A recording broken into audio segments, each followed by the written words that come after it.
Payag ka bang sunugin ng buhay kasama ng yumao mong asawa?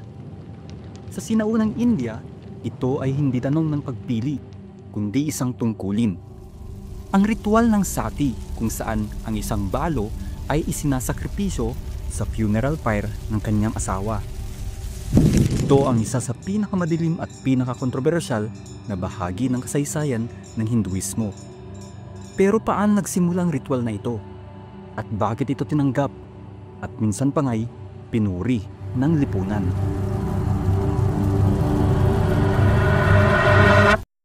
Isang lupain ng misteryo, kulay at mahigit 5,000 taong kasaysayan, sa India, bawat hakbang ay tila paglalakbay sa panahon. Mula sa masisiglang kulay ng Holi Festival hanggang sa mga dasal sa paanan ng Ganges River. Dito, ang kultura ay hindi lang basta nakikita, ito'y nararamdaman. Sa bansang ito, ang kultura ay hindi lamang isang sining. Ito'y pananampalataya. Ito ay buhay. Ngunit sa likod ng kagandahan, may isang tradisyong bumalot sa takot at luha. Isang kwento ng alab at sakripisyo. Dito isinilang ang mga filosofiya ng karma at dharma. Dito ikinuro ang pagdampas sa buhay at kamatayan. Ngunit sa isang panig ng kasaysayan ng India, may isang ritual na tila tumawid sa pagitan ng debosyon at desperasyon. Isang ritual na isinasagawa sa ngalan ng karangalan. Isang ritual na bumalot sa mga biyuda ng India, sa usok at apoy.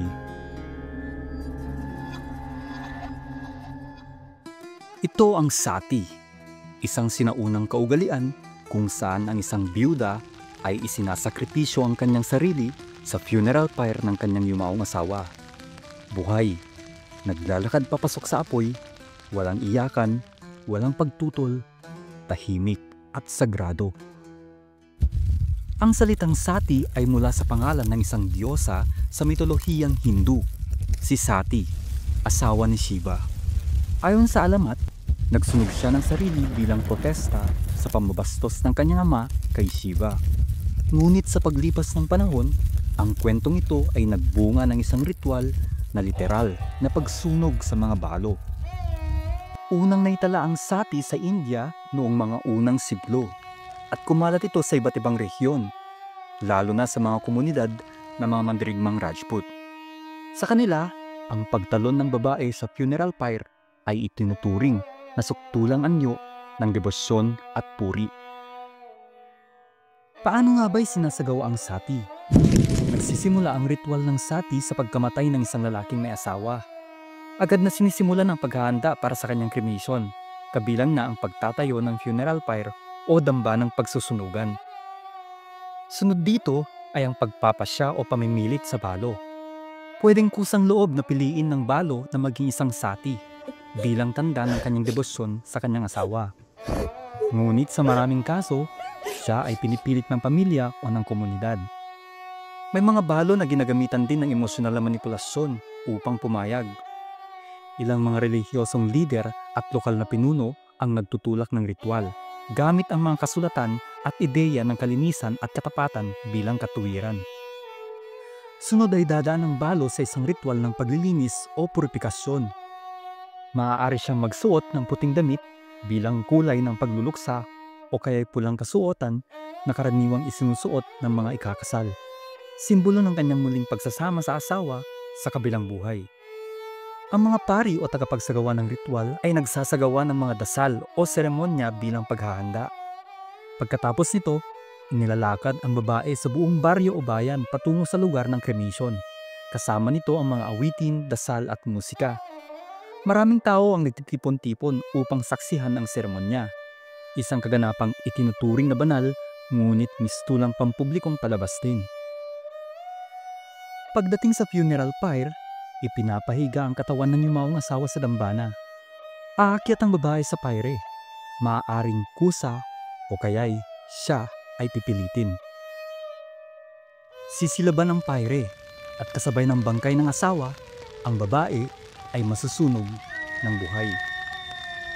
Ang babaeng namatay sa pamamagitan ng sati ay kadalasang itinuturing na banal o ginagawang diyosa.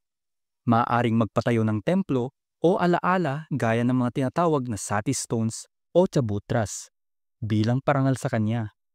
Ang pamilya naman ng sati ay minsan tumatanggap ng mas mataas na respeto o prestihiyo sa lipunan. Pero ano nga ba ang nagtulak sa mga babae na gawin ito?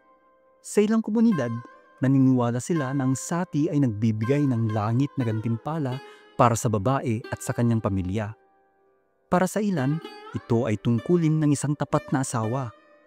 Para naman sa lipunan, ito'y paraan ng pagpapanatili ng dangal at puri ng pamilya. Ngunit sa likod ng mga rason ay ang mas malupit na katotohanan. Maraming babae ang hindi naman kusang loob na ginagawa ito. Pilit, pananakot at pressure ng lipunan ang madalas na nagtutulak sa kanila. Sa mata ng mga konserbatibo noon, ang balo ay tila wala ng halaga sa lipunan, maliban na lamang kung isasakripisyo niya ang kanyang sarili. Isa sa mga pinakatanyag na kaso ng sati ay ang kay Rani Rup Kanwar noong 1987. Siya ay 18 taong gulang lamang at naging balo sa unang araw ng kanyang pag-aasawa. Sa harap ng libu-libong saksi, tumalon siya sa funeral pyre ng kanyang asawa.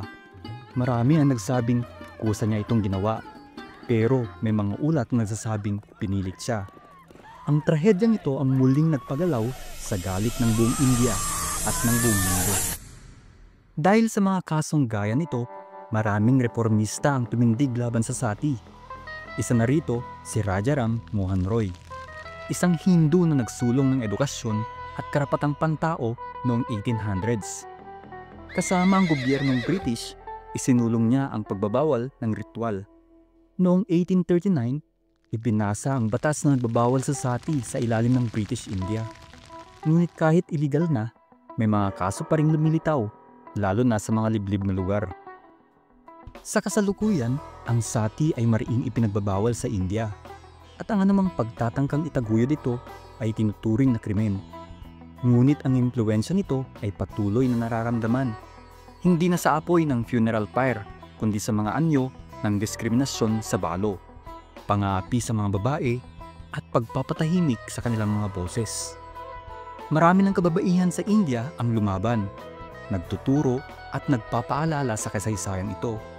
Ang kasaysayan ng sati ay paalala sa atin kung paano maaaring gamitin ang tradisyon bilang sanggata ng kontrol at pananakit. Ngunit isa ritong patunay na may lakas ang tinig ng pagbabago. Kaya ang tanong, dapat bang panatilihin ang katahimikan o panahon na para magsalita at kumilos?